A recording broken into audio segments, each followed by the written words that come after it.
আরজি করের ঘৃণ্য ঘটনার সাজা ঘোষণা হয়েছে গতকাল, আর তারপরে বাসন্তীতে আবার সেখানে এক নাবালিকাকে ধর্ষণ খুনের অভিযোগ। গতকাল নাবালিকার বিবস্ত্র দেহ উদ্ধার হলো মাটি খুঁড়ে নাবালিকার দেহ উদ্ধার হয় গতকাল। খুন করে মাঠে দেহ পুঁতে দেওয়ার অভিযোগ। এই ঘটনায় এখনো পর্যন্ত দুজনকে গ্রেফতার করেছে পুলিশ। আমাদের সঙ্গে আমাদের প্রতিনিধি অনুপ বিশ্বাস রয়েছেন। অনুপের কাছ থেকে আরো একটু বিস্তারিতভাবে জেনে নেব যাদেরকে গ্রেফতার করা হয়েছে তাদের পরিচয় কি এবং কি কারণে এই খুন, পুলিশের প্রাথমিক অনুমান কি? পুলিশের প্রাথমিক অনুমান এটা হচ্ছে প্রেম ঘটিত কারণেই এমনই ঘটনা ঘটেছে বলে পুলিশের প্রাথমিক অনুমান। তবে ময়না তদন্ত না আসা পর্যন্ত পুলিশ কিন্তু সঠিকভাবে তার ঘটনা কিছু বলতে চাইছে না। এবং এই ঘটনায় পুলিশ ইতিমধ্যে দুজনকে গ্রেফতার করেছে। দ্বীপের কয়ালোক বুদ্ধদেব সরকার নামে দুজনকে গ্রেফতার করছে।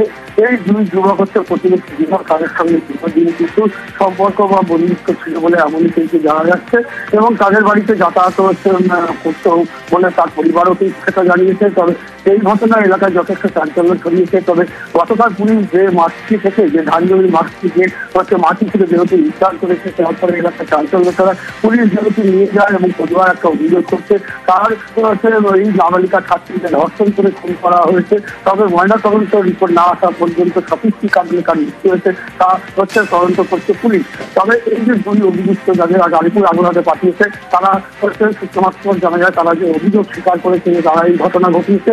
তবে ধারালো কিছু অস্ত্র বা চাকু বা ছুরি অন্য কিছু দিয়ে তার গলায় কিন্তু একাধিক আঘাতের চিহ্ন রয়েছে। তবে তাকে তার মনে কথা হয়েছে কিনা সেটা সঠিকভাবে জানা যাচ্ছে না। তবে সবকিছু কিন্তু ময়নাতদন্তের উপর নির্ভর করছে। ময়নাতদন্তের রিপোর্ট আসার পরেই কিন্তু তার জানা যাবে। তবে ইতিমধ্যে পরিবার আরো অভিযোগ করছে যারা এই ঘটনায় যুক্ত।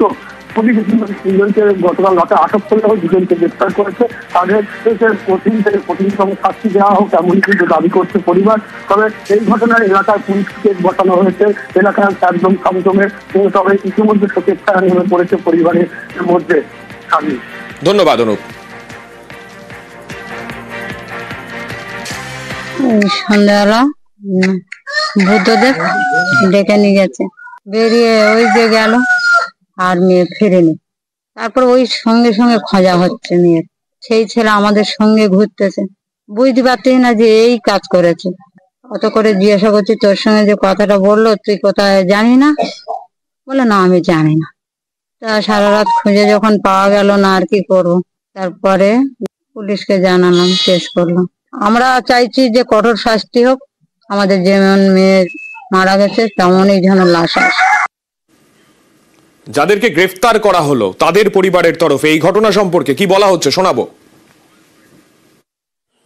না এটা ঠিক কি জানি করবে, ঠিক হোক। ভাবিনি কোনোদিন যে এই কাজটাও করতে পারবে। জিজ্ঞাসা করতাম শুধু বলতো না না না না। মেয়েটা কি তোমার বাড়িতে আসতো? হ্যাঁ আসতো, হ্যাঁ মেয়ের মতন ছিল তো। কি করে কি করলো? এটা পাশের বাড়ির নেই, এমনি গল্প আছে ভাই বোনের মতো করতো না। আমি বুঝতে পারি ছেলে মানে চাষবাসে কাজ বাজ করে। কারোর কাছে কিচ্ছু ধরতে পারিনি, আমার কিছু জানি না। কি বলবো আর, সাজা হলে সাজা পাবে, আর কি করবো? কিছু বলার আছে আমাদের? এখন শুনছি তো মানে অনেক কিছু না, আমরা জানতাম না। ছেলে কাজ বাজ করতো ওই সেন্টারিং কাজ। ওই যে তো মেয়েটার বাড়িতে। হ্যাঁ